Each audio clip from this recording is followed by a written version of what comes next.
What is going on, everybody? John Middlekauff, 3 and Out Podcast. Make sure you subscribe to the podcast wherever you may listen. If you're listening on AMP, glad to have you here, live and in charge. If you're watching on YouTube, make sure you smash that like button, subscribe to the page, and leave a comment. Interact with the people. We got a lot of shows.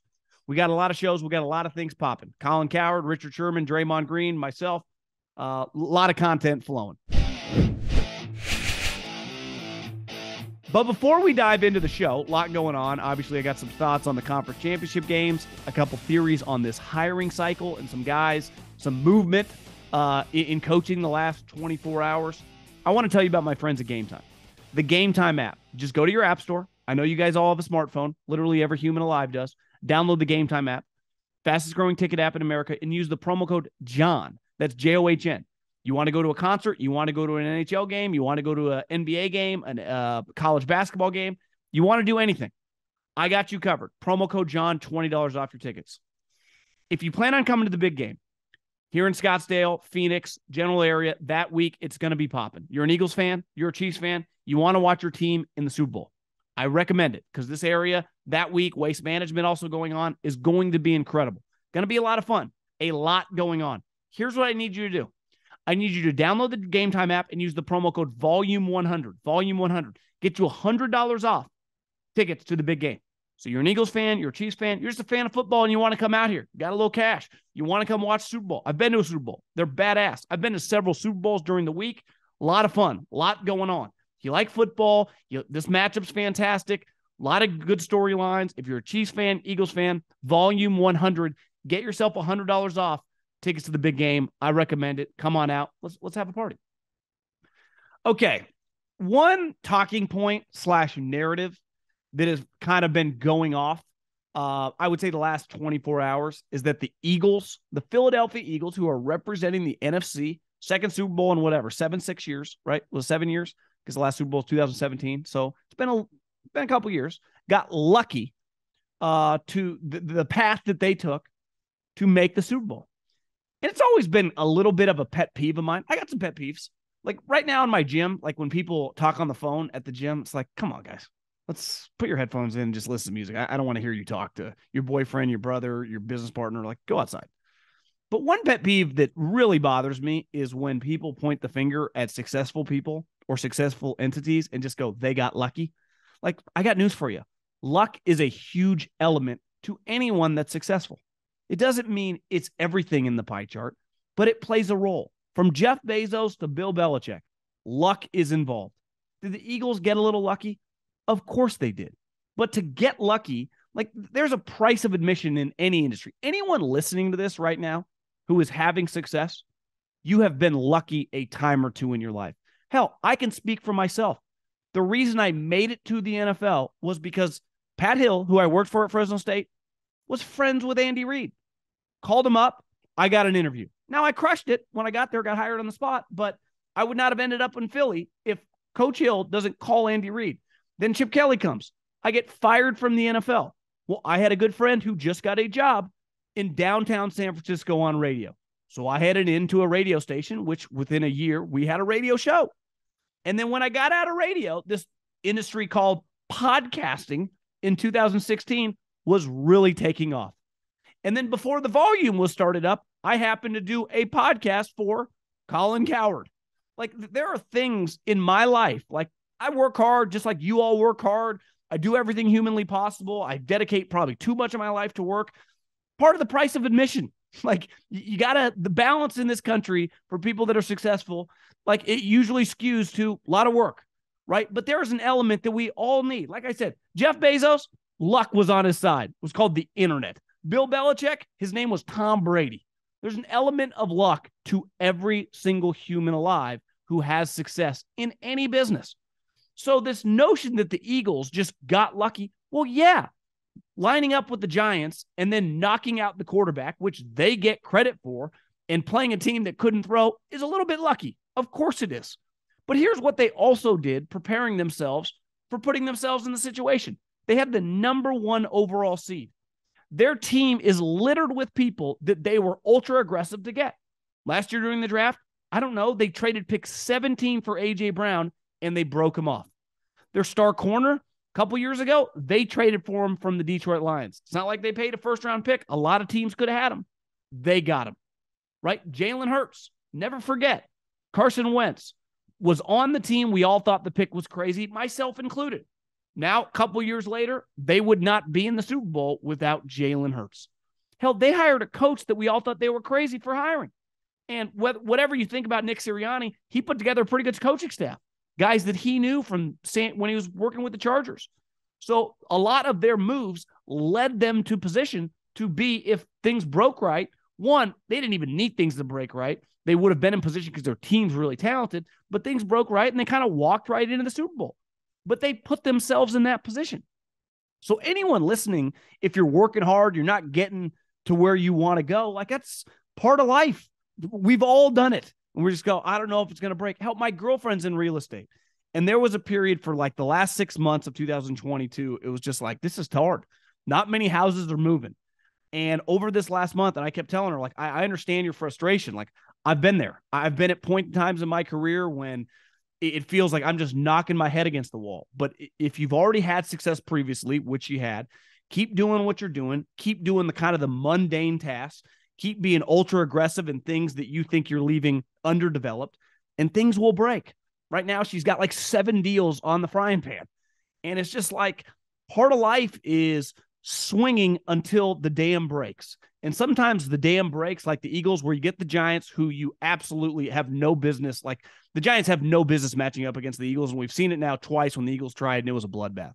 And the 49ers, who probably were their equal. Like we got robbed of that game. Like the Eagles knocked their quarterback out and they couldn't throw, and the Eagles kicked their ass. Right now, if Brock Purdy's able to throw, who knows how it plays out. But here's what the Eagles already had.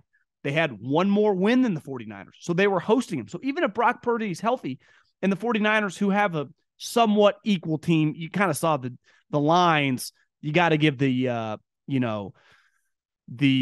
advantage to the Eagles on the O-line, D-line, which the Niners D-line is really good, but the Eagles are probably better. And offensive line-wise, the Eagles is definitely better. And when you invest heavily in the line of scrimmage, like that's a big point of difference. You know, you're going to be able to play with basically any team. Did I love what I saw from Jalen Hurts yesterday? No, I did not. The Eagles or the 49ers basically, until the game kind of got out of hand, said, here's what we're going to make you do, Jalen. We're going to make you beat us with your arm. We don't think you're throwing it that great because of your injury. And he didn't. And honestly, he probably couldn't have if the game was tight, or it would have been very interesting to see if he could. The Chiefs are probably going to make him do that. But because Hassan Reddick, who I don't know, Howie Roseman aggressively signed, paid a lot of money, knocked Brock Purdy out of the game, they were in a position where, they could essentially walk right into the Super Bowl. So, yeah, there was some luck on their side, but did they create most of that? Of course they did. And that's usually the way it works for successful people in this world, especially in this country.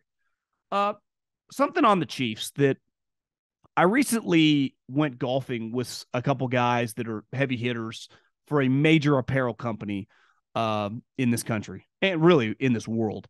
But they work in the golf industry, and we went golfing, had a good time.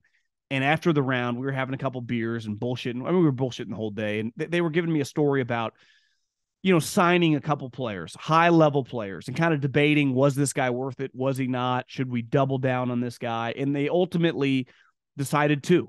And they put all their chips in the middle of the table on this one individual. And one thing that, helped hammer home that they were making the right decision was the way the guy was wired. That money wasn't going to faze him. Success wasn't going to faze him.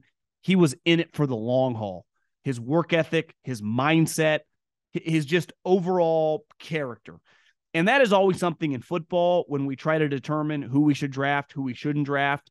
Like, what is the competitive character of players? You see it with the Eagles, like Jason Kelce, Lane Johnson playing through another torn groin, all the defensive linemen they have. Like, they just have high character football competitors. Jalen Hurts. So are the 49ers. Like, that is a must if you want to have a good football team.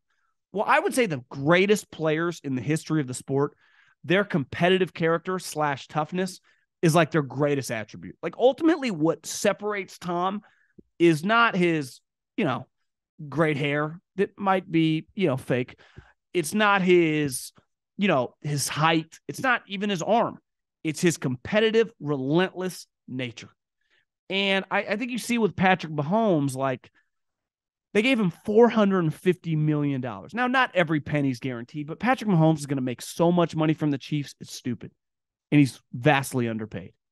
Because one thing that these guys told me to do, and I recommend this book, even though I listen to audiobooks, I don't read them. So when I say books, I'm an audio listener. But I'm listening to Hank Haney, who was Tiger Woods' coach after Butch Harmon. He basically wrote a book about Tiger Woods. And it's fascinating of just the mindset and just, Tiger's got some weird quirks, but really what made him a great player. And Tiger's big thing is like champions are not born, they're made. Like they are created over time. They are bred. And like Tiger was bred by his dad, his work ethic, his own practice, his own experiences in tournaments that led him to be a great player. And when you look at Patrick Mahomes, I think he's a great example, a lot like Brady, of like, it was hard. It was not easy for him. It feels like it's been easy in the pros, but when you look at college, he played at Texas Tech, where they kind of sucked. And no one thought Patrick Mahomes, besides Sean Payton and Andy Reid, was going to be some high-end NFL player. Now, he was, the 12th pick in the draft, 10th pick in the draft. I always get him and Watson mixed up. But unlike Watson, who they both went right at about the same time, Watson, we had seen him at Clemson win national championships or national championship. He had been to 2. He had beat Alabama. It was clear, like, his success in college was undebatable. All he had in college was success. Patrick Mahomes was used to losing. Like when he was there with Cliff Kingsbury, they were struggling to win 7 games. They were not, he wasn't playing at Oklahoma. He was not rattling off 11 wins and winning Big 12 championships. He was having to grind for everything. And then even when he was drafted, it's basically unheard of now. He didn't get to play. He had to sit behind Alex Smith, and he learned. And he clearly benefits, just like Brady, from going to a unreal coach and a fantastic environment. And he's even said this on record, like, the culture was already kind of set before I got here. But I think when you watch Patrick Mahomes, and sometimes sports, to me, I can be a little jaded. I think we can all be a little cynical the older we get. There is an element, and I would throw Joe Burrow in this too. When you watch those two guys going at it, it kind of made me feel like a little kid again. Like when I was watching Steve Young play Brett Favre. Like when I was watching Emmitt Smith and Jerry Rice on the same field against each other. I can understand if I was a 12-year-old kid, if I was a 10-year-old kid watching Joe Burrow and Patrick Mahomes, you would just be in love with the sport, because it's one thing to make great plays, and both those guys have been making great plays now for a while. It's another thing. Joe Burrow is just getting peppered. Patrick Mahomes can barely move, and it never felt like a second. They're complaining. They're showing up their coaches. They are just laying it all on the fucking line. And both those two guys, I think this gets thrown around a little too liberally sometimes. Is like, this guy's a throwback. Patrick Mahomes is a true throwback. He would be playing this game in 1972 when guys were making $75,000. Just like he's playing this game with a $450 million contract, and you never watch him and go, this guy's doing it just to be a star. It actually feels the complete opposite. This guy is doing it just because he loves playing football. You watch Joe Burrow play and you go, this guy just loves playing football. Like you or me would have when we were 13 years old at recess in 7th grade playing football with our buddies. There's just a love of the sport when it was just, I'm doing this because I want to be like these guys I watch on TV. And I thought the competitive character to Mahomes, like all the experiences over his life, like obviously he hit the ground running in the NFL in terms of success immediately, a lot like Brady. But I think going through it's kind of first-class tough time problems because they've been losing in the conference championship, has led this guy to kind of a mastery of the position. But you can master position. I say this all the time. One thing I don't think we do a great job of is, quantifying and really hammering home how important toughness is, how important football character is. I talked to one of my buddies on the Chiefs last night. I could tell he was fired up because that's the second best win of the Andy Reid, Patrick Mahomes era. which is the second best win of the Andy Reid 10 years in Kansas City. First is obviously the Super Bowl. That to me is a close second, because that was, I don't know how they're going to win it, and they found a way. And I said, how did you guys find all these, you rookies? I mean, they were playing with multiple seventh rounders, a fourth rounder in their defensive backfield. He said, we leaned on traits and football and competitive character, and we let the rest, the guys coach them up. And you're watching guys, and I think their team, they transitioned. It was one thing to trade Tyreek Hill. They transitioned this team. They have a ton of young guys. The first-round pass rusher from Purdue, the first-round DB from Washington, McDuffie, all the other defensive backs in the secondary. Both their linebackers are pretty young. Pacheco is a young player. They have a young nucleus of guys. Obviously, Mahomes and Kelsey have been there, but there's an element of we're doing this. We're trying to chase this greatness, not for money, not for the fame, but because the most important thing to us in this building is winning. And, in a day and age, I think this is something the NBA has really battled. I mean, Kevin Durant a couple weeks ago said there are no rivalries in the NBA. If he truly believes that, and I think there aren't really, that's a problem. The sport, I grew up in the 90s NBA. It was built on rivalries. The NFL has hung their hat on rivalries. If you don't have rivalries in the sport, your business is going to be capped. And this organic rivalry, the only way you get a rivalry is teams playing over and over and over again. And you can argue to be a true rivalry, both teams have to win. And I would say that is true. But part of a rivalry, even if one team's been on top, like the Bears and the Packers forever, the Packers have been kicking their ass. But that's a huge game. Why? Because when the Bears and Packers, they play all the time, twice a year, right? Russell Wilson dominated the Niners. He was 14-2 against the Niners. But it was always a rivalry. Why? Because they play it all the time. Ask Cowboys and Eagles, Cowboys and Giants. And you watch what's cool about a non-divisional rivalry that gets organically created through the playoffs. It's you feel it. And so when all these teams, both, the Bengals were talking shit, and then after the game, the Chiefs and Kelsey and Chris Jones blasting them back, that's cool. That's what sports are built on. And when you got the best two players in the league, and I got news for you, Burrow and Mahomes are the best two players in the league. You got well-run organizations, it pops on TV. And watch those guys lay it on the line. Watch Mahomes' competitive character with his ankle. It's just, what a game. And we can bitch and moan about the referees. And listen, I despise referees because I think there are two, positions in this country where you can be incompetent at your job. I say government officials, but I just say government employees. It just doesn't really matter. You can be bad and you keep your job. You can waste all the money, be a disaster, and just doesn't matter. Same with the referees. You can blow call after call after call. It does not matter. So I've stopped getting angered at those two industries. I don't have the energy. We have a long history. It's a disaster. So I focus my place other places. My anger, my energy. I don't control any of that. So yeah, are there bad calls? There's always been bad calls. So there are going to be bad calls. Welcome to sports. My feeling on referees. My feeling on referees on television. I get him off my television. I do not need to hear from this guy who wasn't any good when he had a zebra outfit on the field. I don't give a shit. But I think it's very easy after the game to always blame it on the. Sometimes you just lose, and sometimes you might have lost anyway. Ultimately, Osai shoved Patrick Mahomes, the best player in the league, the multiple-time MVP, when both his feet were in the white. Now, was it a super hard shove? Was it like a Sean Taylor to the punter in the Pro Bowl? No. Was it a penalty? Yeah, it was. And I've heard, I listened to Mike Lombardi's podcast. The Bengals, and I understand, I think everyone's blasting the punter for sending this, or not everyone, no one's really talking about it, but if you want to blast the punter for sending this low liner, the Chiefs were going to try to block the punt.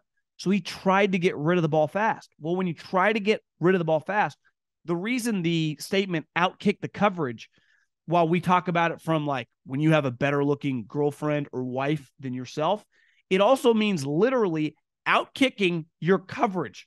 And when you do that in special teams, you create problems. There's a reason when I worked in the NFL, and I did in college too, we timed punts. because you want to have a hang time of like 4.7, 4.8 to 5.0. So your DBs or your wide receivers, whoever playing your gunners, can get down there and corral the punt returner. When you hit a low liner and it gets there in like 3 seconds, it is a massive advantage for the receiving team, not just the punt returner, but for the guy setting up a block. And you could argue in that situation, you should always kick it out of bounds. I would imagine, like, I'm going to give him the benefit of the doubt. They probably told him to aim it. I think he thought the pressure was coming and tried to get rid of it fast, and it bit him in the ass. And it led to, obviously, after the penalty, the game-winning field goal. But, like, this is special teams. Special teams bores me, too. But when your special teams screw up, we always talk about the referees or the coaching staff or another player. Like, sometimes special teams blows games, too. And that special teams punt, which, who knows? The overtime rule was now both teams were going to get a shot in overtime. I have no clue who would have won. You could have convinced me either team could have won. It felt like that game was even. A mistake. What did Bobby Knight used to say? Dumb or smart wins more game, or dumb loses more games than smart wins. That's true. A lot of times in a game like that, it probably wasn't going to be just some miraculous play. It was going to be something stupid. And ultimately, that's what it was. It was something stupid. Him shoving Mahomes, which we can argue all day long about the violence of the shove. It happened. And he's Patrick Mahomes, and he got the call. A couple questions for the two teams that lost. I have a lot of respect for this Bengals team. I mean, they have been a bunch of badasses the last couple of years. They have been complete war daddies, especially on offense. I mean, that trio they have on offense with the quarterback and the two receivers is sweet. I mean, it's just a fan of offensive football. It is very, very fun to watch. But as someone told me in the league, moving forward is something to keep an eye on. Like, okay, now it's time to break a couple guys off. Joe Burrow and T. Higgins were taken in the same year in the draft in 2020. Well, Burrow has the fifth-year option, but you always want to get ahead of it when you have a star quarterback. And the Bengals have been pretty open over the last couple of years, selling the naming rights to the stadium, which they've never done, but they needed some more income. They're going to pay this guy a lot of money. Well, T. Higgins is also pretty sweet. And T. Higgins is going into his fourth year. Time to pay him too. Because if you're going to build this team, you're probably going to have to draft linemen and sign Chase, Higgins, and Burrow. And I would imagine they're going to have to invest in those two guys. Those two guys are on cheap contracts. Burrow's the number one overall pick. So it's not like he makes $700,000, but making $10 million is a lot different than making $50 million. And T. Higgins, as I think he was the first pick in the second round, making whatever that is, $1 million is a lot different. Like, he's a $20 million receiver.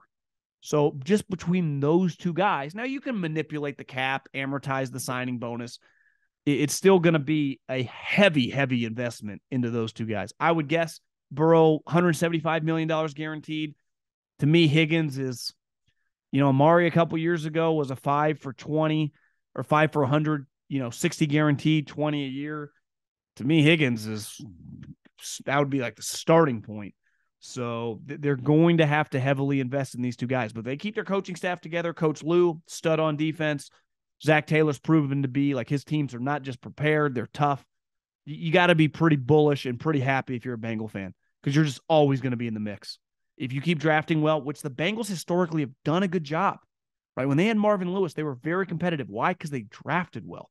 So if you can draft well around these core guys, you got a chance. And listen, the Niners, the number one things everyone is talking about is the quarterbacks.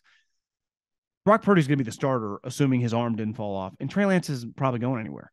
Now, are they going to sign Tom Brady or not? I mean, that's going to be a storyline over the next month and a half. But Tom Brady can't move. He's 46 years old. In Kyle's offense, you got to move. So, like, I know for a fact Trey Lance and Brock Purdy are going to be on this team. A fact would be strong. I guess they could trade Trey Lance. But I'd feel pretty confident those two guys are going to be around. To me, the number one question about the 49ers, they've made the NFC Championship game, right, 3 of the last 4 years. And even in 2020, when Jimmy got hurt and they just had a disaster of injuries, basically every position, their defense was really good. So basically for 4 straight years, their defense has been awesome. And they went from those 2 years with Robert Saleh in 19 and 20, and then these last 2 years with DeMeco Ryan. Both guys are head coaches, and both guys are just studs. And you get a lot of credit as a head coach for winning playoff games. Kyle has 6 playoff wins in the last 4 years. He gets a lot of credit for being an innovative guy. One thing he's done a really good job of, Kyle's the offensive coordinator. So whoever his defensive coordinator is the head coach of the defense. And it's hard to hit 3 straight really good future head coaches. He did it with Robert Saleh, who was not some highly touted guy. It was pretty clear within a couple years DeMeco was going to be the guy that took over for Saleh. Well, who's going to be his defensive coordinator now? There are rumors that Vic Fangio could be his defensive coordinator. Even though their scheme is dramatically different than Vic's 3-4 scheme, maybe if you just take the philosophical belief, you just always hire the best, and he's the best. Like, I can't argue. And they have a lot of versatile like Fred Warner, Dre Greenlaw, Eric Armstead, Nick Bosa. They would thrive in any defense. But whoever his next defensive coordinator is, it's going to be a big deal because they have really relied on this defense to have a lot of success. Whether they're the number 1 defense, the number 4 defense, like they've been a big-time defense. So I will be fascinated to see who his next hire is. And I think that's going to go, like, to me, my biggest question mark. If they're going to sustain the success, I know they'll figure it out on offense. Because they always kind of do. They have a lot of good players. And basically, Debo, Ayuk, Kittle, McCaffrey, Trent Williams, all these dudes are coming back. Both guards, Purdy. It, to me, is the defensive coordinator. And that's probably play out in the next week. Okay, before I get into my theory on the Cowboys, I kind of got a theory on DeMeco. By all reports, is that he could have gone to the Denver Broncos. And my theory on the Denver Broncos is I do wonder, like, their ownership, ton of money. And even though the structure's a little weird with the son-in-law, one thing's pretty clear is that they're going to do whatever it takes to win. They put $400,000 in the last game when it came to resodding the field. I do wonder if their toxicity is the quarterback, who, let's face it, is just not liked. Jerry Jeudy can come out. That's fine. The other guys that are around him for a decade, no one in Seattle has the guy's back. I was with someone the other night that has some connections to NFL players at a restaurant, actually. And we were talking about him. And he was like, he's a weirdo. I do wonder if people are just turned off by Russell Wilson. Play seems to be diminishing, and the contract is massive. So it's an easy thing to avoid because, in theory, you would never go to the Houston Texans over the Denver Broncos, right? But when you factor in they don't have draft picks because they're stuck with Russell Wilson, isn't that an easy one to avoid? And you go to the Texans where a ton of draft picks. They've just fired back-to-back coaches as one-and-dones. They're not going to fire you as a one-and-done. You've played there before. And to me, for DeMeco, like, you have a lot more room to kind of grow, to mold the thing in how you want to mold it. So when DeMeco becomes the head coach of the Houston Texans, which all accounts point to, I wonder if that's a direct reflection of the Russell Wilson situation. And it's going to be fascinating if Denver can't find a head coach. Like, are people turned off by this guy? I don't even think that's debatable at this point. My theory on the Cowboys and Jerry Jones is it's kind of an unwritten rule in football that during the conference championship games and during the Super Bowl that you don't break news when it comes to, obviously there's a lot of coaching movement, but you just stay quiet. Well, Jerry and the Cowboys are in bed with Fox, right? They are Fox's biggest property because Fox has the NFC and they both print money together. And Jerry, clearly, both have been good for each other. So when the news broke during the AFC Championship game, it didn't hit me right away, but it hit me today. Jerry Jones has been one of the most, and the really only outspoken proponent that Roger Goodell is way overpaid. And I think it stems back to when Roger Goodell, suspended Zeke and he didn't think it was justified. He's had it out for Roger ever since. And listen, I can be a little vengeful as well. Jerry breaking that story during the AFC was, one, he doesn't necessarily care about CBS. And two, that was a massive FU to Roger Goodell. I'm breaking this story that we're firing Kellen Moore and that Mike McCarthy will take back over play calling duties. What are you going to do about it? There's nothing he can do. That to me was a massive muscle flex. And Jerry flipping the bird at Raj. Now, from what it actually means is, and me and Colin talked about this. One, I think Kellen Moore is a good coach. I think that is a good hire by the LA Chargers.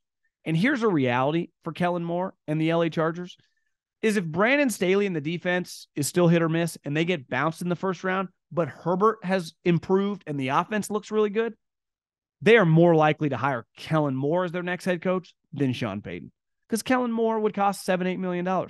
Sean Payton, as we know, costs $20 to $25 million. And one thing we know with the Chargers, they like a good deal.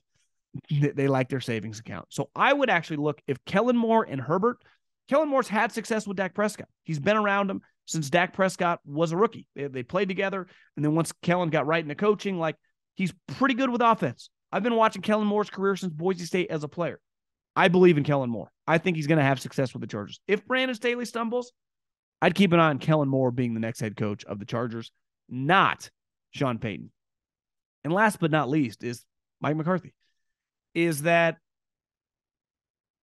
if you're Jerry, you sign McCarthy to whatever, this 5-year deal. We're now going 20, 21, 22, going into year 4. I got to figure out, like, am I giving this guy an extension? What are we doing with this guy? Well, he's going, well, you forced me to hire Kellen Moore or keep him on the staff and let him call plays. Like, how about you let me run the show? I think that's what Jerry did, because he loves Kellen Moore. He goes, okay, Mike, you get to run the show. Clock's on. 1 season. Let's see what you got. Now, one thing Mike really benefits from, Dan Quinn's still on the staff, and their defense is going to be good. But there's going to be a lot of pressure on the offense. Now, they benefit from being in the NFC. I think the Cowboys will be a playoff team next year. Now, I don't think winning 1 playoff game will be enough. I think that Mike's going to have to show that he can play toe-to-toe with the Eagles and to compete to win the division. But, like, now with the Eagles making the Super Bowl, like, can you get us the conference championship game? To me, if Mike's like one and done next year in the playoffs, he's done, because he'll be going in his last final year of his contract. See you later. And I think Jerry's rightfully so putting it all on Mike. Your time, buddy. Let's see what you got.